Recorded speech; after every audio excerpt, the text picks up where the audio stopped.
Hi hello ನಮಸ್ಕಾರ ಸ್ನೇಹಿತರೆ. ಇವತ್ತು ಒಂದು ಕುರ್ಮ ಮಾಡ್ತಾಯಿದ್ದೀನಿ. ಅದು ಕೂಡ ಒಣ ಅವರೆಕಾಳಿಂದ ಮಾಡ್ತಾಯಿದ್ದೀನಿ. ನಮ್ಮಲ್ಲಿ ಹಸಿ ಅವರೆಕಾಳು ಸಿಗೋದಿಲ್ಲ, ಹಾಗಾಗಿ ಒಣ ಅವರೆಕಾಳು ಮಾಡ್ಕೊಳ್ತಾಯಿದ್ದೀನಿ. ಅದಕ್ಕೆ ರಾತ್ರಿಗೆ ನೆನೆಸಿಟ್ಟಿದ್ದೆ ಅವರೆಕಾಳುಗಳನ್ನ. ಇವಾಗ ಇದನ್ನು ಕುಕ್ಕರಲ್ಲಿ ಹಾಕಿ ಅರ್ಧ ಗಂಟೆ ಸಣ್ಣ ಉರಿಯಲ್ಲಿ ಬೇಯಿಸಬೇಕು, ಚೆನ್ನಾಗಿ ಬೇಯಬೇಕು.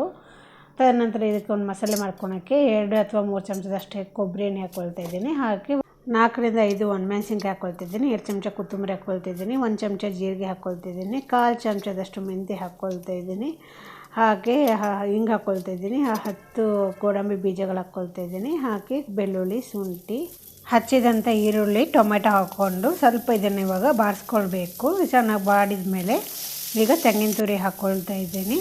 ಇದನ್ನು ಚೆನ್ನಾಗಿ ಮಿಕ್ಸ್ ಮಾಡ್ಕೊಳ್ತಾ ಇದ್ದೀನಿ. ಹಾಗೆ ಲಾಸ್ಟಲ್ಲಿ ಅರಿಶಿನ ಹಾಕ್ಕೊಂಡು ಒಂದು ಬಾರಿ ಮಿಕ್ಸ್ ಮಾಡ್ಕೊಂಬಿಟ್ರೆ ಮಸಾಲೆ ರೆಡಿ ಆಗುತ್ತೆ.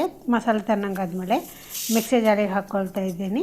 ಇವಾಗ ಇದನ್ನು ನೀರು ಹಾಕ್ಕೊಂಡು ಚೆನ್ನಾಗಿ ನುಣ್ಣಗೆ ರುಬ್ಕೊಂಡು ತೆಗೆದುಕೊಳ್ಬೇಕು.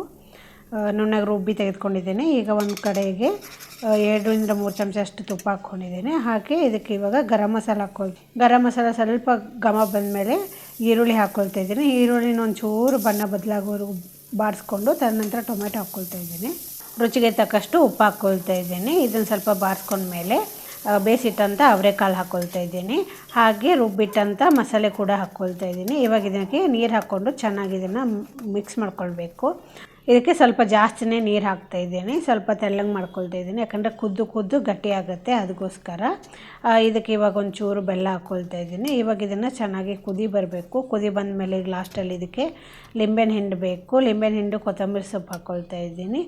ಒಲೆ ಆಫ್ ಮಾಡ್ಕೊಂಡ್ಬಿಟ್ರೆ ನಿಮಗೆ ಬಿಸಿ ಬಿಸಿಯಾದ ಅವರೆಕಾಳು ಕೂರ್ಮ ರೆಡಿ ಆಗುತ್ತೆ. ನಾನಿವಾಗ ಇದನ್ನು ಪರೋಟ ಜೊತೆ ಸರ್ವ್ ಮಾಡ್ತಾಯಿದ್ದೀನಿ. ಒಂದು ಬಾರಿ ಮಾಡಿ ತಿನ್ನಿ, ಹೇಗಂತಂತ ಹೇಳಿ. ಓಕೆ, ಬಾಯ್.